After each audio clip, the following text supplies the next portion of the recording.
rockin' brown and orange with me, baby, let's ride.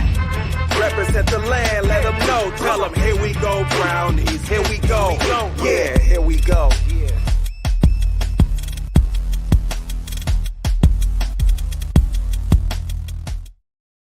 Welcome in, everybody, to another episode of the Here We Go Brownies podcast. I'm Molly Heiss. I'm coming to you live from Pensacola, Florida. Joining with me, as always, out in beautiful Cleveland, Ohio, we've got Dustin. A lot to get to today, but real quick, word from our friends over at Join the Dog Pound on the road this season with True Fan Travel, an official fan experience partner of the Cleveland Browns. Travel to stadiums across the country with other Browns fans and experience the games like never before. This trip includes everything: a private charter flight, hotel, an all-inclusive tailgate, game tickets, boat party, transportation, and more. Cheer on the Browns in New Orleans and party with Cleveland Browns legend Kevin Mack.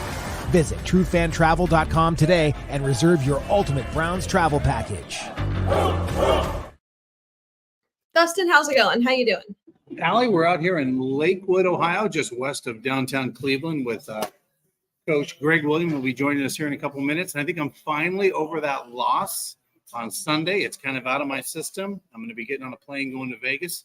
We're going to be joining our friends from True Fan Travel down there for 3 days. And by the way, it's going to be 100 degrees every single day. So that's going to be a little crazy. But hey, that's Vegas, and it's September, so it's still hot down there. Yeah, we got a lot coming at you tonight. We've got former Coach Gregg Williams joining us here in just a few moments. A lot to unpack. I'm excited to get his perspective on all things Cleveland Browns. Of course, later on in the program, the medical moment will be brought to you by our friends over at Lorella Vineyards with Dr. David Ullery, so stay tuned on that. We still have to talk about it. We still have some football to talk about. While I feel better about the loss, it's kind of put to bed, we still need to have a conversation. It still needs to happen. We still need to kind of just be done with it. How did you feel after watching Monday Night Football? We had the Bills absolutely just completely take it to who'd they play? Jacksonville. Mm-hmm. And then we had the Cincinnati Bengals lose to the rookie-led Washington Commanders by Jaden Daniels. What were your thoughts when you watched those two games? Well, two thoughts. I think that the Buffalo Bills are the real deal this year. Yeah. Their quarterback play, their defense play, they're the real deal, and I think they're the probably toughest one right now against Patrick Mahomes and the Kansas City Chiefs to dethrone them from being Super Bowl champions again. And, the Commanders are a sneaky, confident team right now, and I don't think the Browns are going to have an easy out in a couple weeks or a little over a week going out to play them, because I got to tell you, it's not going to be an easy out. And by the way, the Bengals being 0-3, that is a little shocking, but Stump was on, we did the Stump Talk podcast last night, and he talked about this. I think there's a chemistry issue in that Bengal locker room, and there's something that just isn't right. And I think there's some other things going on in that locker room. They're 0-3. It's going to be a tough hole to come out of. And, of course, we did see the Ravens won on the road. So this is kind of crazy where the division is. I don't think anybody saw the division being kind of in the state of it is right now. Yeah. I mean, definitely not. We saw the Ravens come away with a win in Dallas. They're, now 1-2 on the season, but if you're a Ravens fan coming away with that kind of win, you're probably feeling somewhat optimistic, even though they're 1-2, we're 1-2, but Browns, we kind of have this dark cloud over us. So my question to you, and I want to frame this about the coaching staff, because I think that there's a lot of fingers to blame, right? There are a ton of fingers to blame. Deshaun Watson needs to receive a lot of it. The coaching staff needs to receive a lot of it. The front office, the offensive line, the receiver. I mean, I could rattle off the list, and I just did that. But my question to you is about Kevin Stefanski. Look, I have been very pro Kevin Stefanski on this show, as all of you know. I think he's a very good play caller. That is his bread and butter. That's what he's good at. But my question is, at what point do you stop being an offensive coordinator, and take over as a head coach? That's what this team needs. The team needs leadership. They are lacking an identity. They are lacking leadership from the coaching staff, from the front office, and on the field. At what point, does this team take a look in the mirror and say, hey, this isn't getting it done? Do you think Kevin Stefanski can put the playbook aside? And I'm not saying whether or not he's calling plays, but get his head out of the figurative playbook and go be a head coach and get this team out of what this I'm not even going to call it a slump, because it's beyond that, this just abyss that they're in. I think it's jarring. I think that this team lacks an identity. They lack a lot of leadership. They have to get back to basics. They are probably, Kevin is looking to do some very complex things. They need to go back to basics, fundamental football. Can Kevin get them there is my question. Yeah, I think you bring up a really valuable point. And if you think about it, a quarterback is there a head coach is there to lead men, right? That's his whole purpose, is to lead men and be the manager of that game. To the point where I even saw, Coach Stefanski coaching on Sunday, and then you had Deshaun Watson over on the sidelines with the towel over his head. I want my quarterback right next to that coach, right? Like, hey, coach, what can we change? I'm listening, you know what I mean? That kind of thing. And I don't think you can do that when you're calling plays and you're trying to manage the team as well, right? That's a lot to deal with. And I know that Kevin Stefanski has been very reluctant to give up on play calling, but there has to be a time where you kind of have to kind of come within and say, okay, look, I have to do that. But again, I'm also of the belief, I don't know if Dorsey makes it more than one season. I personally don't think somebody has to be the fall guy. Yeah. Somebody's paying for this Right. abysmal offense. Now, my point being, you mentioned Cincinnati and how they just don't have chemistry. I think the Browns are in a very, very similar situation where it's just clearly not right. And Kevin's above average scheme, or what we think is an above average scheme, isn't doing us any good right now. He needs to be a head coach.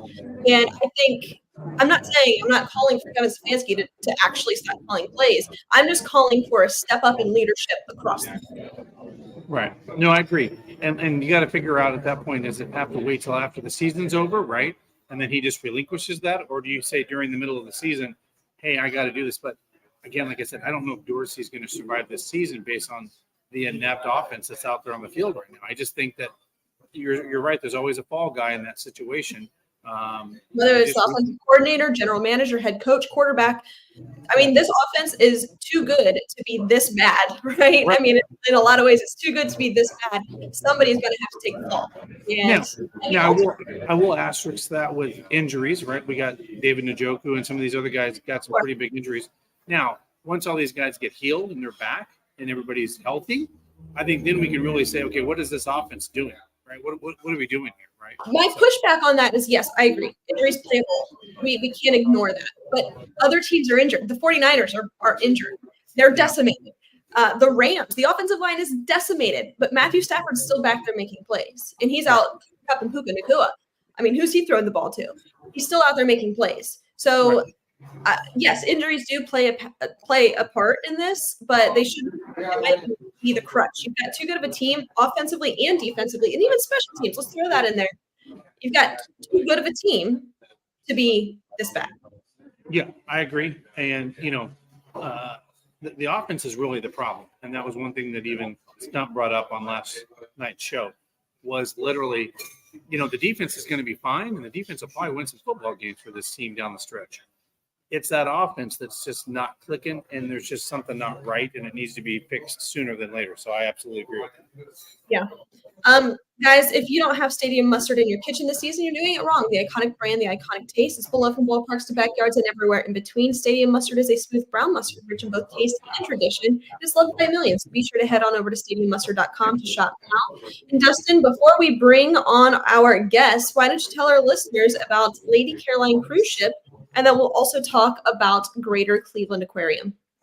Yeah, Lady Caroline Cruise Ship. It's going to be great. I'm actually going to go out there Thursday night. Tomorrow night, I'm going to take a cruise and be able to show you some wonderful stuff on that cruise. They have a lot of cruises coming up. They have a Halloween cruise, some themed cruises, a lot of fun stuff. You can go for lunch, take an extra extended lunchtime, or you can go in the evening and do a dinner cruise. A lot of fun, 7 p.m. in the evening. But go check out Lady Caroline right down there, right downtown Cleveland. Yeah. And what about Greater Cleveland Aquarium? Well, the Cleveland Aquarium is amazing. We got some tickets to give away to the Cleveland Aquarium tonight, but the shark exhibit there, you can pet the stingrays. It's pretty cool. It's great for families, or if you just want a great date night, or you want to take the grandkids. It's just a great, cool experience. Takes you anywhere from about an hour and a half to do the whole thing, but really cool. A lot of different interactive things you can do with the family or your friends. Yeah, there you go. There you have it. Well, let's bring him on. Let's bring on former Coach Gregg Williams to the program. Hello, hello, hello. How you doing? I'm doing good. Thank you for having me on. No, thanks for taking the time for us. I don't think this conversation could come at a better time. When we put it out there that we were going to welcome you on, people just lost their minds. And so many people said, man, I just miss him. You know, he brought the energy. And I think, Coach, Well, that's like before we get started, yes. you know, I want to say something. I want to say, don't ask me a question that's going to hurt somebody's feelings, because I'm going to answer it honestly. I know it. And you know what? That's what we appreciate. That's what we love. That's what we love. So let's open with this. You've seen how this has started for the Cleveland Browns so far through 3 weeks. We'll get into the nitty gritty, but just your kind of overall thoughts on this 1-2 football team. I think right now they're a better football team than what the record shows right now. I think Andrew Berry, Kevin, everybody in-house has built a solid football team. Now, we're going to talk about all the injuries and all that kind of stuff but the depth behind those guys are all qualified. I think, you know, right now it's still early in the season. The AFC North, there's a lot of things going on in that division. Mike Tomlin in Pittsburgh, you know, they're lighting things up, you know, with the 3-0 record, but the margin of victory and those things on how good a job Mike is managing the game and all that kind of stuff. You know, the AFC North is still okay. I do believe as we continue to grow as the season goes on, you know, the biggest thing that has to happen is again, you know, how we're going to fix the quarterback play and how we're going to make sure it's done in the right fashion so that it is a team win, not just an individual win. Defensively, I think they're going to continue to be lights out, and statistically, you know, they're already doing some really, really, really good things. So I think it's early in the season. You know, don't get everybody falling off the horse and all that kind of stuff right now. They're going to get back in the saddle. This week is a big game, and every week is a big game. Yeah. One thing Kevin has been very good at, Coach Stefanski's been so good at throughout his time in Cleveland, is he doesn't typically lose multiple weeks in a row.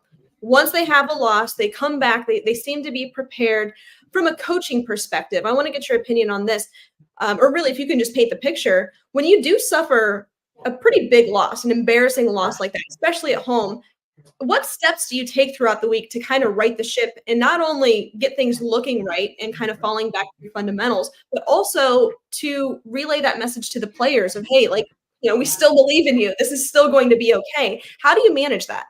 Well, the biggest thing is every single meeting, every single practice, every single, you know, voice that's being heard is about winning at all times. You got to win the meeting. You got to win the walkthrough. You got to win the practice. You got to win, you know, the situation. You have to do that. And getting back on track, okay, starts immediately as soon as the game is over.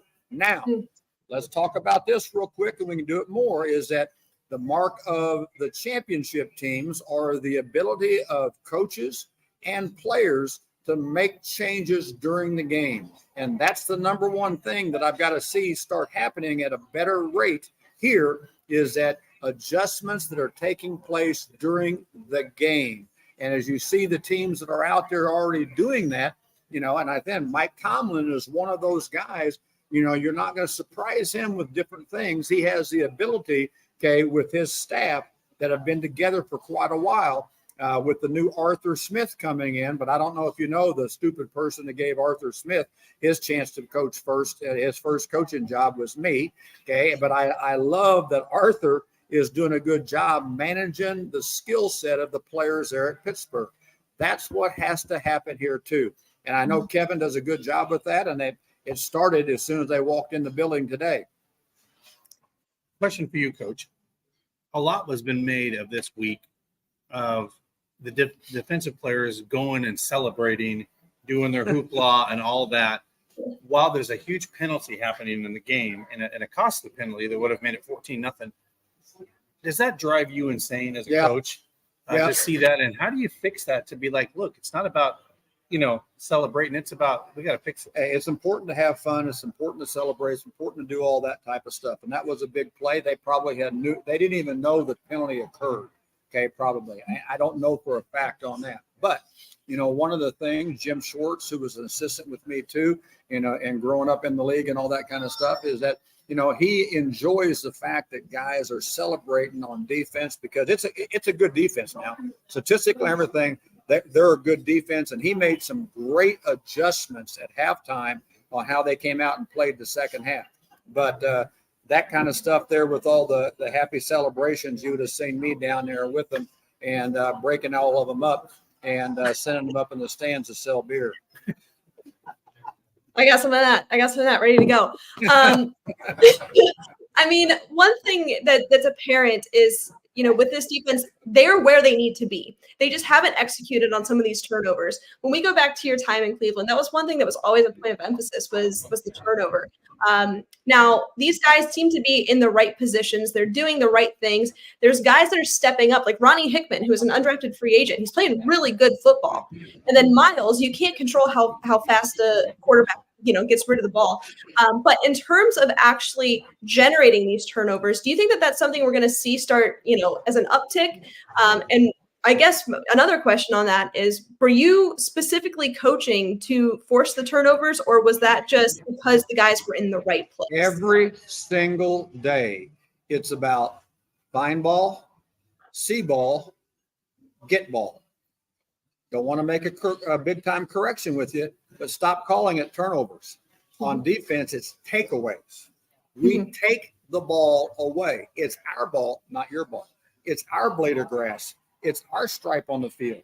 In a home stadium, it's ours. So yes, every single time we make a tackle, it's about taking the ball away and possessing the ball and be the top team in scoring defense. Now, with all that being said and done, I've had the opportunity at 4 different times to coach defenses in different areas of the National Football League, to where we are number 1 in the league ever and during a season on scoring the most touchdowns on defense. And we've tied with the tying record. We never had it, and it irritated that we never just cleaned out and just got it all done. But that's important on taking the ball away, providing field position, and every single time it's not just about managing down and distance. It's about taking the ball away.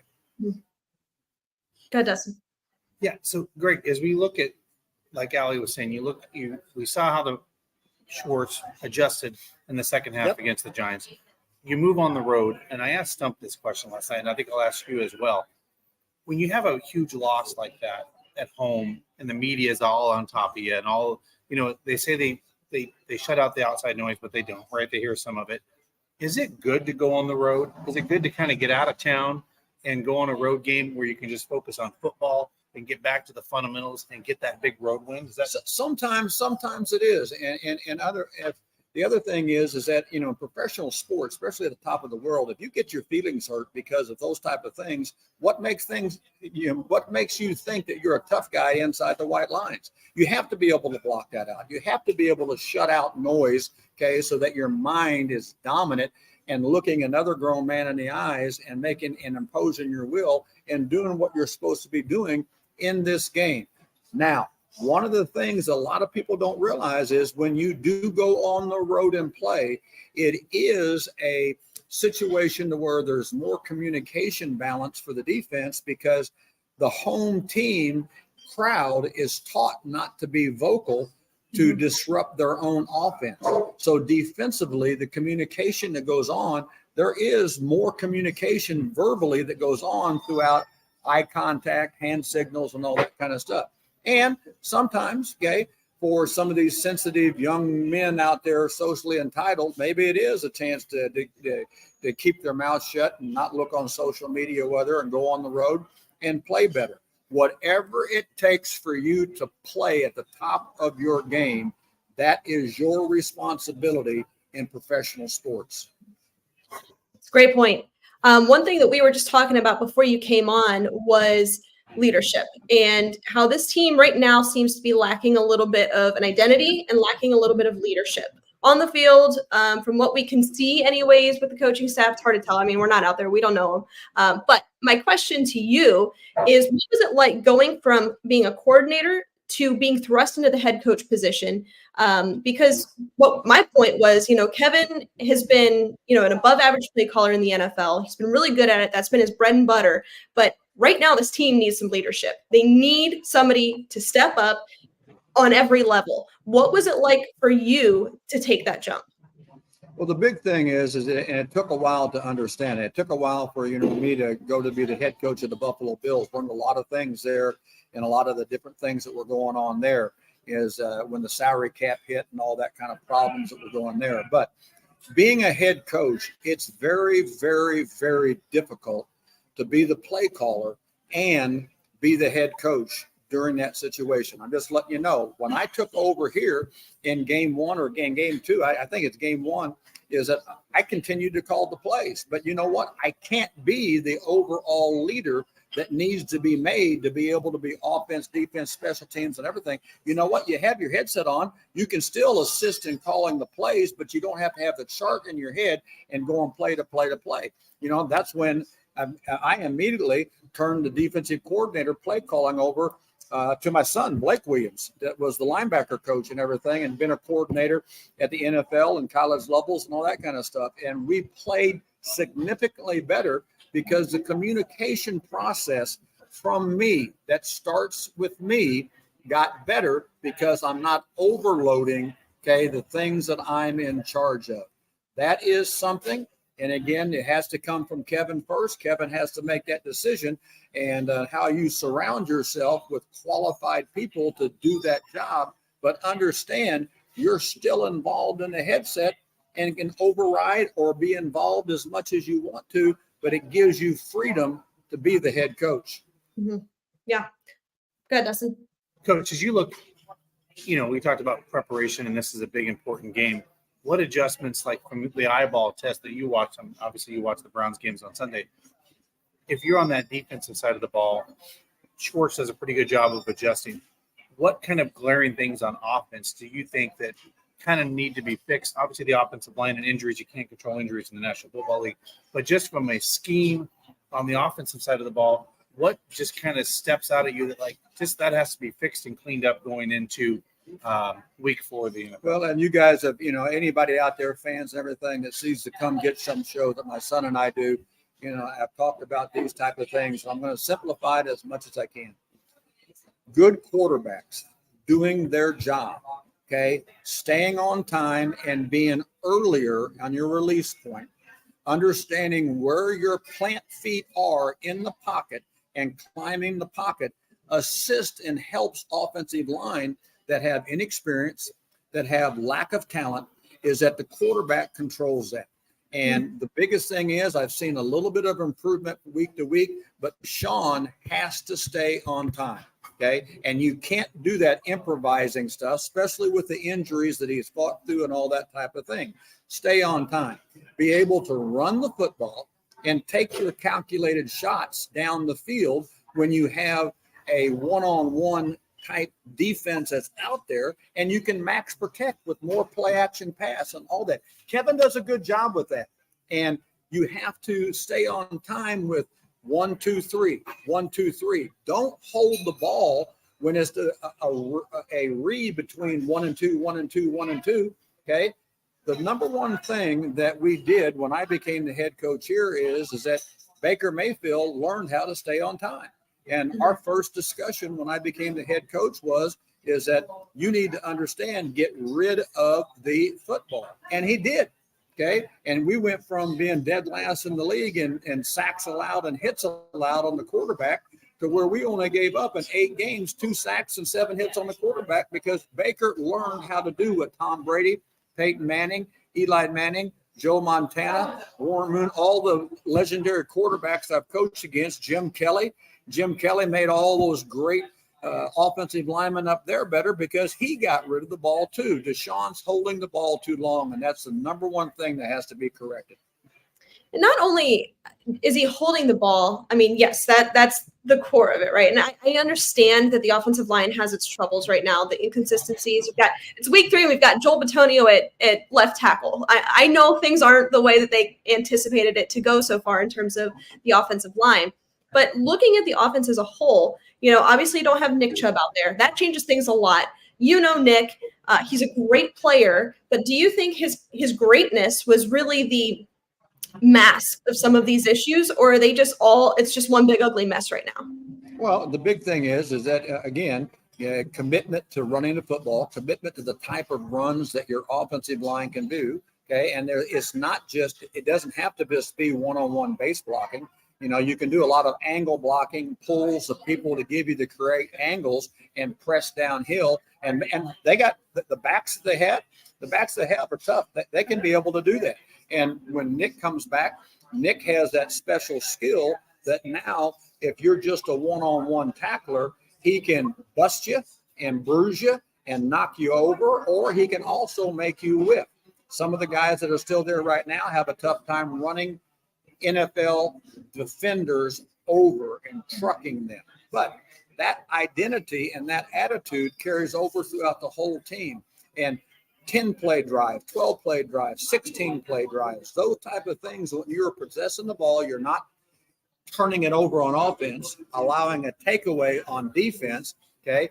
Those type of things limit the times that another team can have the ball to put points up on the board for you.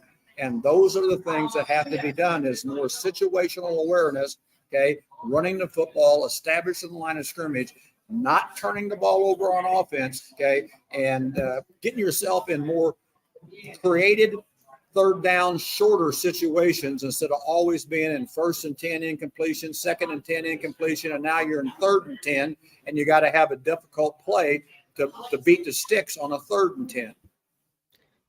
Yeah, points well taken. Dustin, what you got? Let me ask you this, Coach. So you brought up a very good point when you coached Baker Mayfield, and he was getting sacked multiple times prior to you becoming the head coach. What would be your advice to Deshaun? Like you said, as soon as you became the head coach and you said, you need to get rid of that ball quicker, and the sacks went drastically declining. If you were giving Deshaun advice and you were in that quarterback room, because guess what? You played quarterback. So I feel like you can have a good sense of that. What would you tell to Deshaun based on your eyeball test and what's happening so far? Like you said, he is progressing, but what would be your advice to him? One of the best things I've ever seen is that you learn something from everybody. And when we were at the Saints, I learned a ton of watching Drew Brees practice every day, watching Drew Brees get into the building at 5 o'clock in the morning. And the first hour, all he did was watch his practice film to see where his plant foot was, see where his ability to climb the pocket was, and be timing, before we got all of it on the video, timing exactly his release time on how long he was holding the ball, because those are the things you have to do. It doesn't happen on game day unless you do it every single day of walkthrough, every single day of practice. And one of the things that we did here is that we put a timing mechanism and a horn on in practice so that Baker and the offensive lineman and everybody could feel that when it got above 2.3 seconds and he still had to hold the ball, a horn went off. Hey, can you hold the ball longer? Yes, when it's 7 and 8 man protection and it's now a play action pass. But when it's drop back and you're in 5 or 6 man protections, you better understand you as the quarterback are responsible for any free runner that the defense has coming at you. And you as the quarterback are responsible for setting up the rush path that any defensive lineman or blitzer has in the protection by being able to climb the pocket and get away. Turning it over to the defense, I think that this is a good defense. They got a lot of skill at every level of the defense. I think Denzel Ward's playing very well. Myles Garrett, obviously, we know who he is. JOK, he's been good. Had a couple of missed tackles last week, but overall, great player. What do you take away from this defense? Do you think they're headed in the right direction? Do you like what you see? What are your overall thoughts? Yes, I do. I think they're headed in the right direction. They're only going to get better day by day by day. And Jim Schwartz has his philosophy. Our philosophy that we've grown throughout the years is that they will get better and better and better and better each day, each practice, each rep, because I'm not going to slow you down mentally with unnecessary thoughts in my head. It's about getting off the ball. It's about having contact. It's about running to the ball, and take a look at the effort, okay, that the different types of effort that you see on the field, be it offense, defense, or special teams, okay. Those are the two things that I, as a coach, can affect the most is your effort and your toughness. Because if you don't play with supreme, maximum effort and maximum toughness, then you become a beer seller during the stands, up in the stands in the game, because I'm not playing. Yep. Coach, I will go ahead, Dustin. I was gonna say, we'll get you out on this. Tell everybody where they can find you on your show, and tell them about the exciting new stuff you're doing. Well, here's what I would like for you to do is I would like for you to turn that over to Blake and let Blake talk about the show, and let Blake talk about what's going to start going on Thursday Night Football and everything.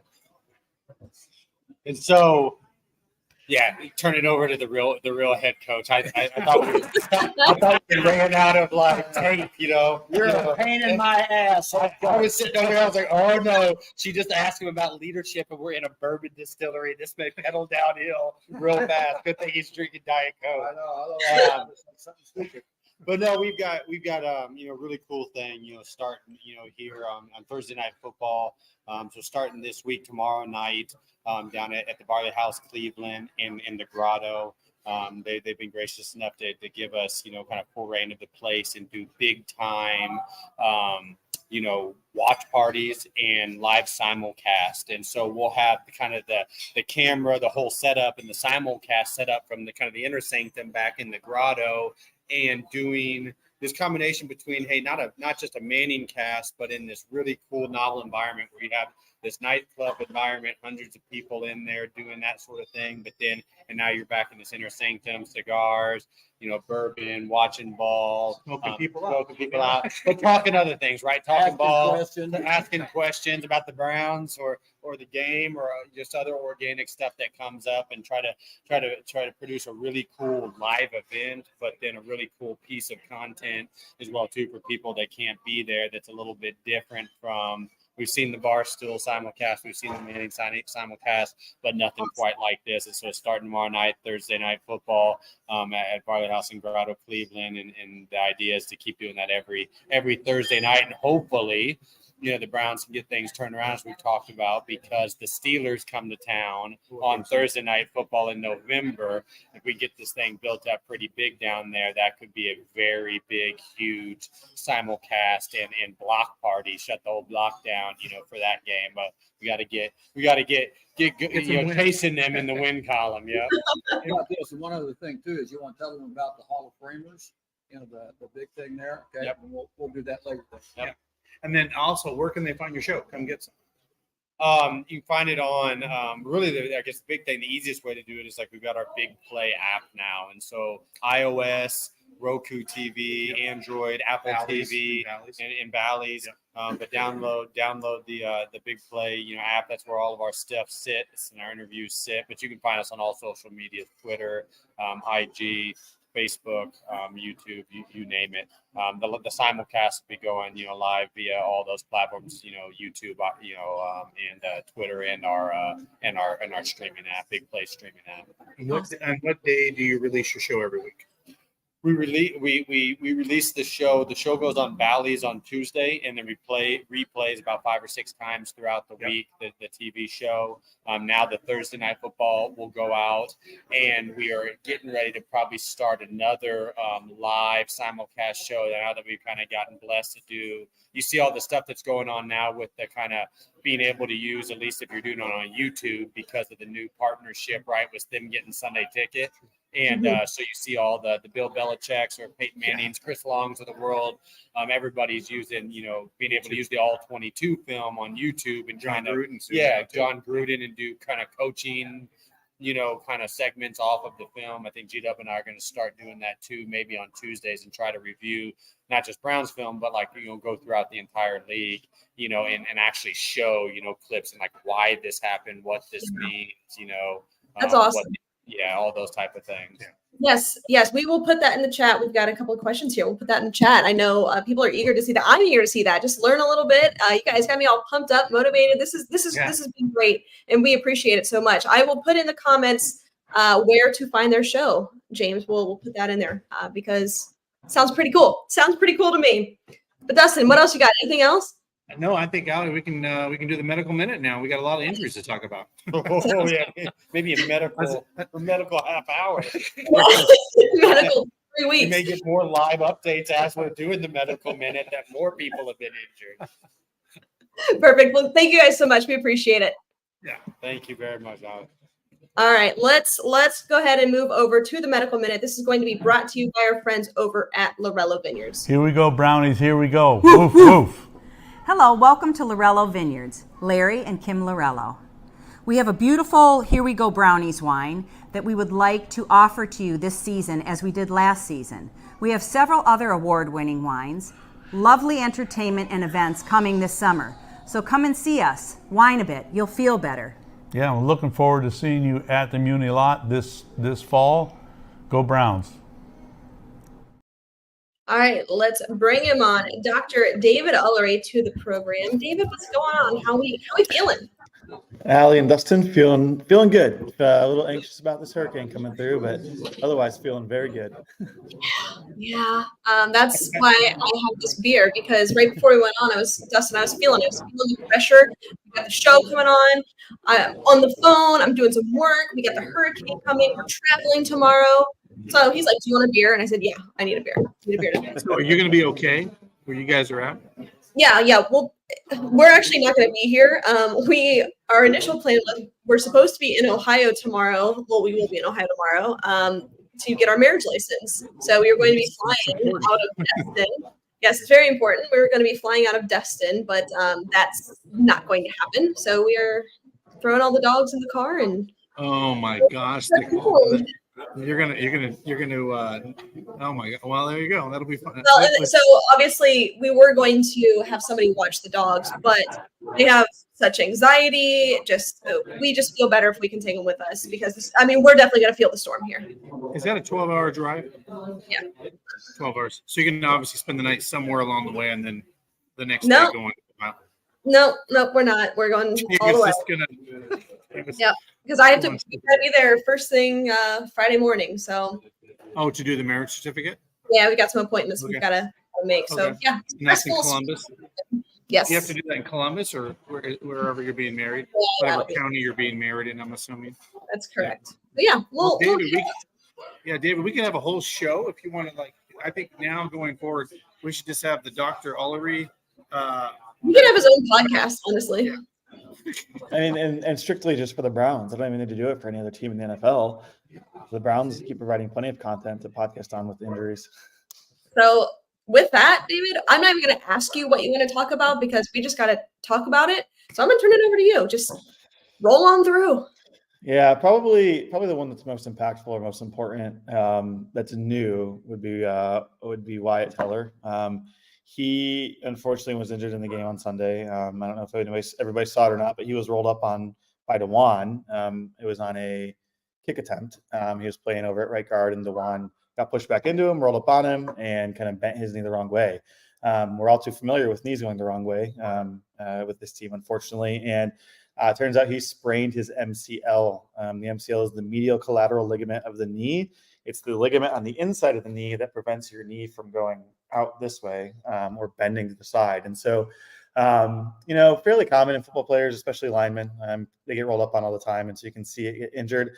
It sounds like it was injured in isolation, meaning no other ligaments were injured. So overall, it's good news. These typically will heal on their own.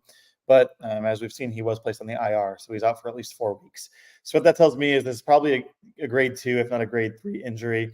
These are graded on a scale of 1 to 3, 1 being a partial tear or just kind of a sprain with very minimal tearing. 2 is a partial tear, and 3 would be a complete tear.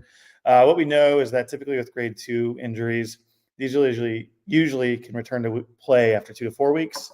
A grade 3 injury, which is a little bit more higher severity, typically 4 to 8 weeks. So he's probably somewhere borderline between a grade 2 and a grade 3.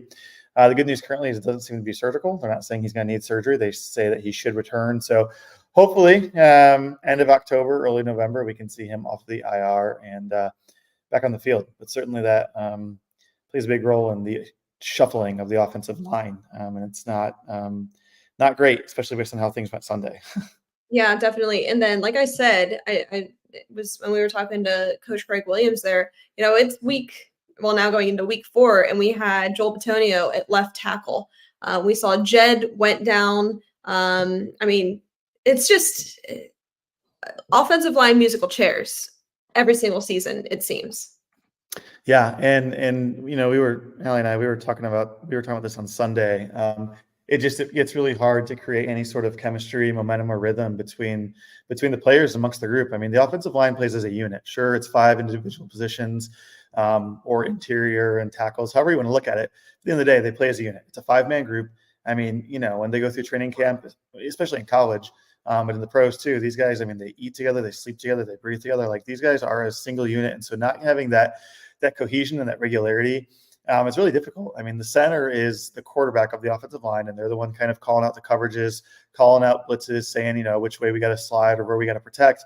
And, just like a quarterback's cadence, these guys have particular signals, particular ways that they talk and speak to each other. And when you don't have that chemistry and that cohesion that you get to experience it throughout the season, that's how things get missed. That's how calls get missed. That's how plays get missed. That's how coverages get missed. And so it really makes it difficult to have consistent offensive line play to protect your skill players, to protect Deshaun back there when all these injuries occur. I mean, just to kind of, speak towards the level of injury that we have here. Mary Kay tweeted out 7 hours ago, the Browns have signed tackle Jermaine Ifedi to the roster from the practice squad, signed tackle Sebastian Gutierrez, and tackle Ricky Lee III. I mean, how many people can say they've heard of any of those guys? And here we are signing them to the active roster because we have the Browns have no other options right now.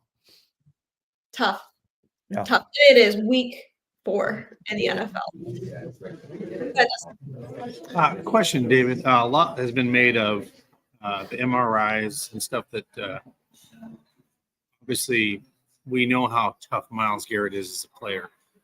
It sounds like he's got 3 different issues going on, and he said it's a little more difficult than that, and he didn't want to really elaborate in the press conference.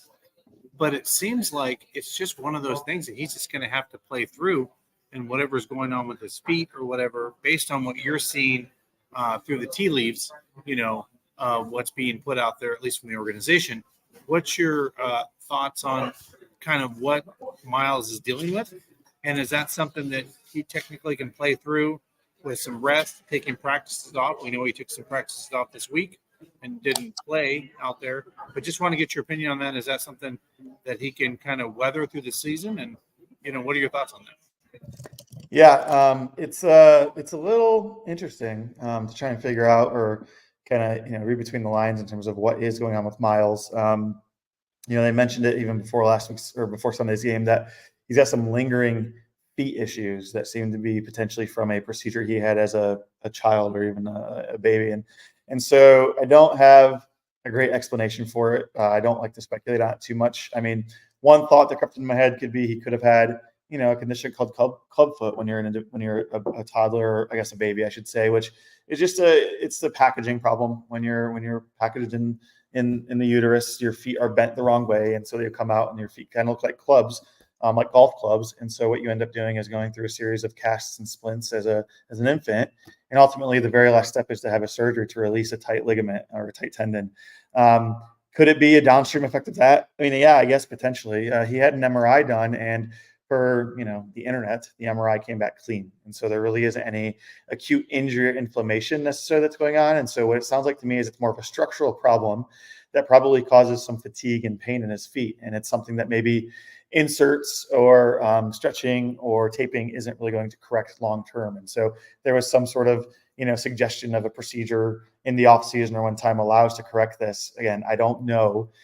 He isn't revealing all the specific details, and we don't have access to all the information. But it sounds like it's compounded with an Achilles injury and now a thigh injury as well. And so you're adding layers on layers of injuries. And when you have a one injury, you tend to compensate. And he said that in his press conference itself, he's kind of compensating and compressing. And so it's leading to these downstream effects where, think about it. If you roll your ankle, you're going to walk on that ankle less and walk on the other leg more.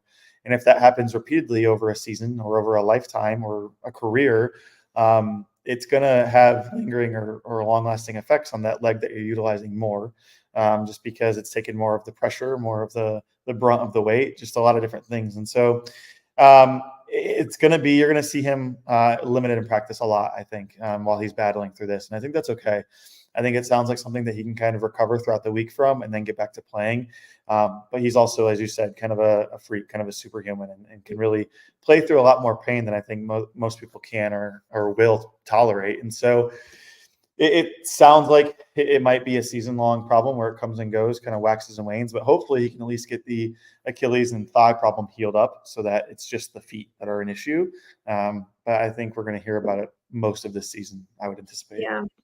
Real quick, want to tell you about our friends over at Hartville Marketplace and Flea Market. Guys, on the inside, 3 acres of indoor shopping, over 50 unique shops. It is fully heated and air conditioned. So you can go any time of the year or head outside to over 12 acres of a collector's paradise, over 1,000 vendors, and they are open Mondays, Fridays, and Saturdays year round. So please be sure to go check them out. Let's talk about David Njoku, who he hasn't confirmed yet to play on Sunday, but looking a little bit more optimistic coming off of that high ankle sprain. Do you think it is possible that we see him? Because I mean, honestly, David, when we look at this team, they're missing a lot, obviously, but one being the safety net, and that's David Njoku, who's been pretty consistent, no matter who the quarterback is, as kind of a relief valve and a safety net. So really important to get him back. Similarly, like Nick Chubb, these are your core pieces. You think if we do see him back this week, probably expect to see him on a pitch count?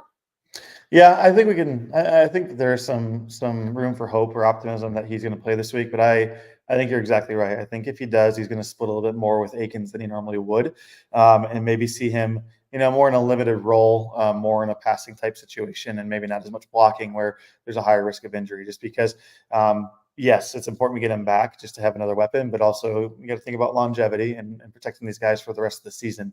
I mean, this is the same injury that Patrick Mahomes had in the 2022 season during the playoffs, and he made it the whole way, and they won the Super Bowl, and he was able to play through it. And so these aren't necessarily season-ending injuries, depending on the severity of them, because they can even be quite severe, and you can still play on them, even if it's just playing through some pain. And so I definitely think that there's a good chance we could at least see him out there for some amount of time on the field, even if it is in a limited role.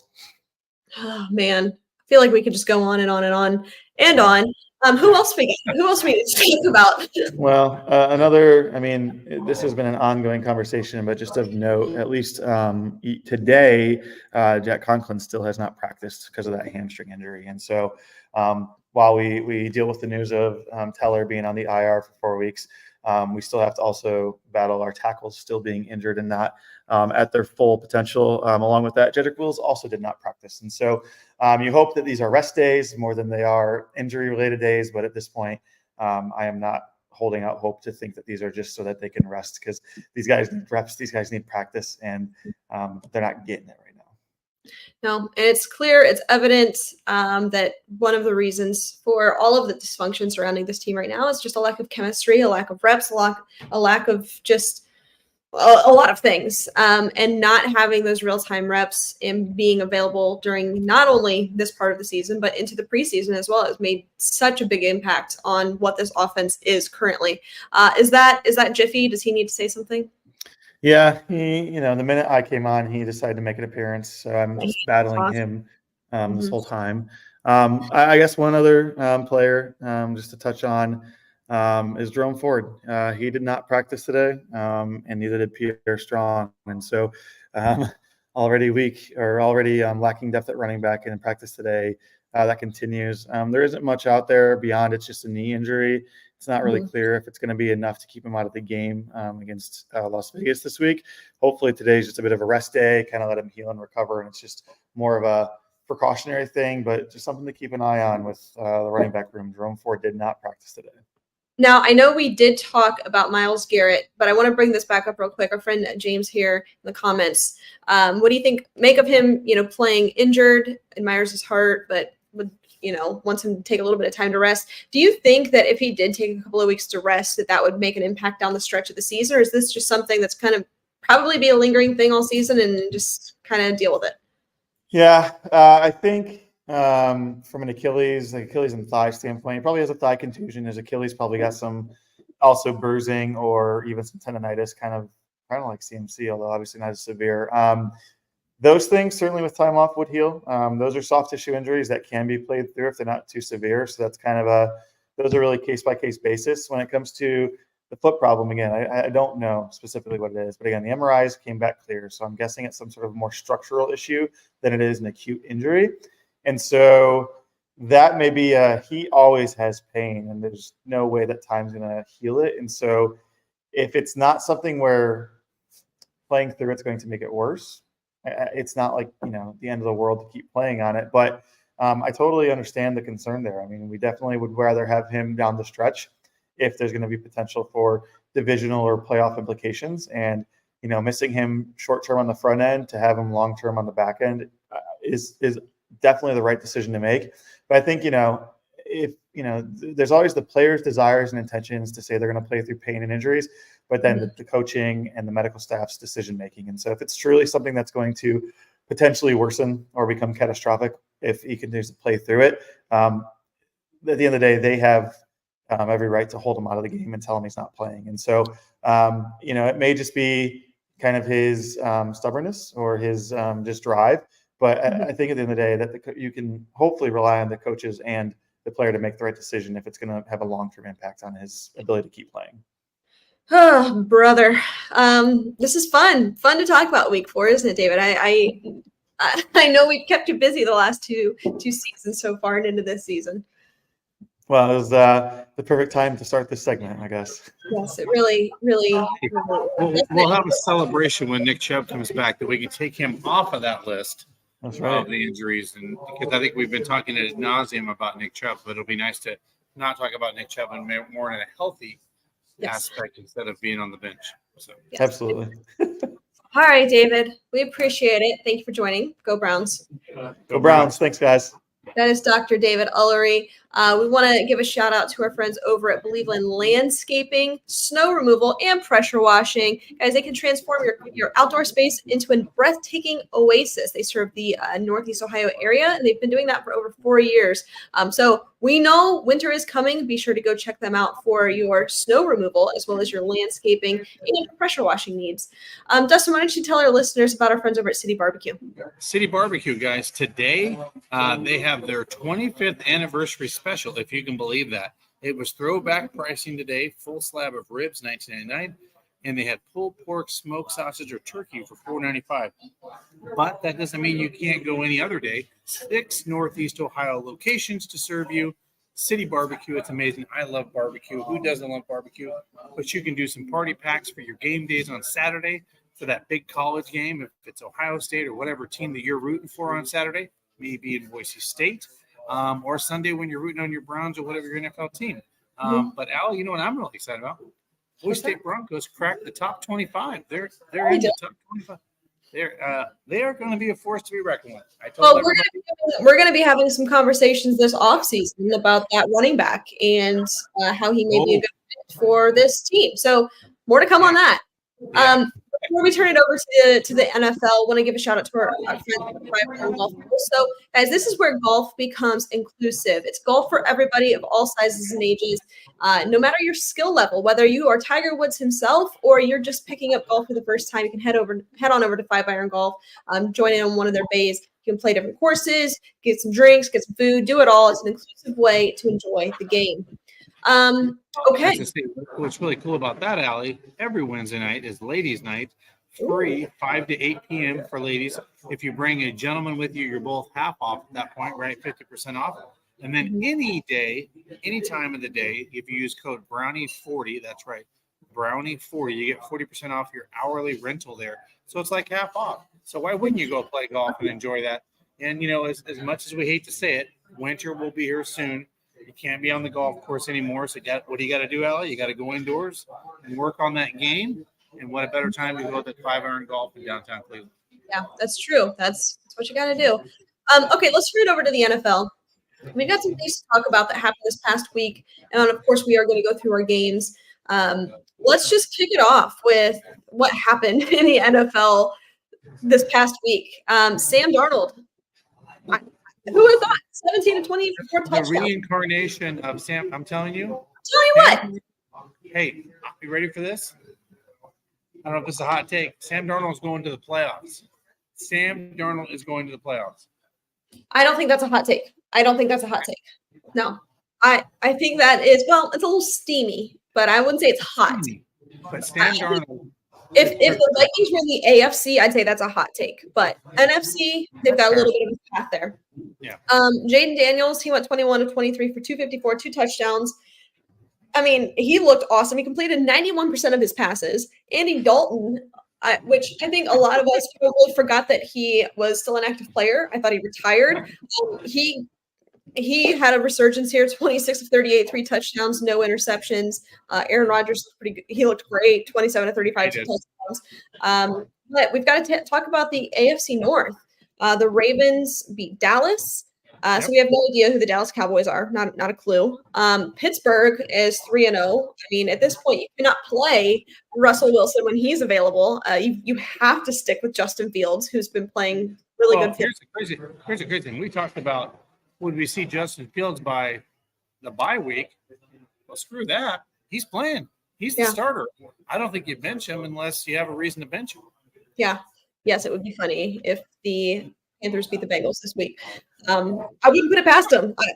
Something's not right with this Bengals team. Something is not right. And then speaking of the Bengals, they're 0-3, which is not a place you want to be. Similarly to the Browns, I think that they have a leadership problem. They have an identity crisis. Their head coach needs to stop being a coordinator and being a head coach. I think that you can lump Browns fans and Cincinnati fans into the same category here. We've got some things going on, and it's just not right. These are two teams that certainly are better than their record shows. So that's interesting. But don't get me wrong, as a Browns fan, I'm happy to see that they are 0-3 currently. So let's go around the league as we look ahead to this upcoming week. You ready to get into it, Dustin? We tied. Yes. So what is the record now? Is it I'm 1-0-2. You are 0-1-2. So I could literally tie it up with a win this week. All right. So I got to be a little strategic here. Okay, right? It could be 1-1-2, right? That's true. Yeah, that's true. Okay, starting tomorrow, the Cowboys are at the New York Football Giants. What do you got? Okay, the Giants are a bad football team, and we should have never lost to them. I think the Cowboys have too much talent, and they bounce back. Yeah. Yep, I agree. Cowboys win this game. Bengals at Panthers. Bengals, man. Panthers are playing good football. You know what? They played good football last week. We'll see if that continues. All right, you know what? I'm going to take the Bengals. Yeah, me too. I don't think they're just too well. I mean, there's too many skilled players on that team, and I think they're kind of in a must-win situation now, being 0-3. I'm going to go with They're pissed. They know they have to. And they're going to. I think they bounce back. Saints at Falcons. I'm going to go Falcons here, actually. I think Falcons in the noise crowd. Close game. I'm going Falcons. Yep. Kamara is dealing with an injury. I think the Saints are getting back down to earth. Give me the Falcons here also. Jags at Texans. Texans. Yeah, I'm going to take the Texans here. The Jags are hot garbage. Yeah, they're not good. They're really not good. Broncos at Jets. Jets. Just because I see a lot from Aaron Rodgers that looks good. Yeah. And I don't think the Broncos can win back-to-back weeks. This is interesting. Vikings at Packers. Jordan Love, is he back? No? It is possible, but it is not confirmed one way or another. I got to go Packers just because they're at home in a squeaker. I don't know. Do the Vikings do it again? They might.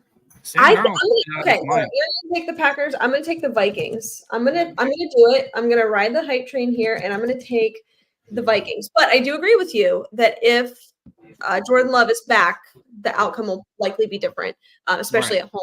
Steelers at Colts. I think this is where the Steelers come down to earth and the Colts win at home. Mm-hmm. Hate to say it, but I am going to take the Steelers here. I don't know why. I just not in on the Colts right now. Give me the Steelers. Rams at Bears. Rams. Yeah, I got to tell you, the Rams played one hell of a football game against that was crazy, wasn't it? Well, but that was and by the way, there's been a lot made of this. I don't know if you saw that, Allie, but there was a crap ton of Niners fans in that stadium like it looked like a 49ers home game in LA. So the Rams basically, they don't have home field advantage. I mean, I know the NFL wants to be in LA. I get it, all that crap. But a lot of times, like myself, Browns fans go to LA because it's a good time and a great stadium. But I think, I think the Rams are the real deal. They're playing some tough football. This is a team that I think is better than their record in the Rams. And this Bears team has some good pieces. It's a matter of can both teams put it together. I think that this is probably the hardest one out of all of them so far that we've had to mention. I'm going to take the Rams, but I think this will also be kind of a tough game. Eagles and Bucks. Eagles are tough right now. I like the Eagles. Give me the Buccaneers. Oh, you're gonna doubt my Kellen Moore as offensive coordinator? Yes, I am. I'm definitely going to do that. Patriots at 49ers. 49ers. They bounce back. Niners definitely. Commanders at Cardinals. Two feisty, scrappy teams. Cardinals are kind of like on fire right now a little bit. They're sneaky good. I'm gonna go Cardinals at home. I'm gonna go with the Cardinals at home. Yeah, I think if this was in Washington, I'd probably give them the nod, but at home, give me the Cardinals, especially the Commanders coming off of a really big win over Cincinnati. Chiefs at Chargers. You know, this is gonna be my upset of the week. The Chargers. The Chargers pull out the upset at home. All right, I'm gonna take the Chiefs. But I would not be surprised if you are correct here. Browns at Raiders. I got to go Browns. This is a must win. I think the defense is going to come inspired. They're going to get some turnovers. And more importantly, why I'm taking this game, I don't know if you remember, but Myles Garrett had a hell of a football game against Gardner Minshew last year, and they have not benched Gardner Minshew yet.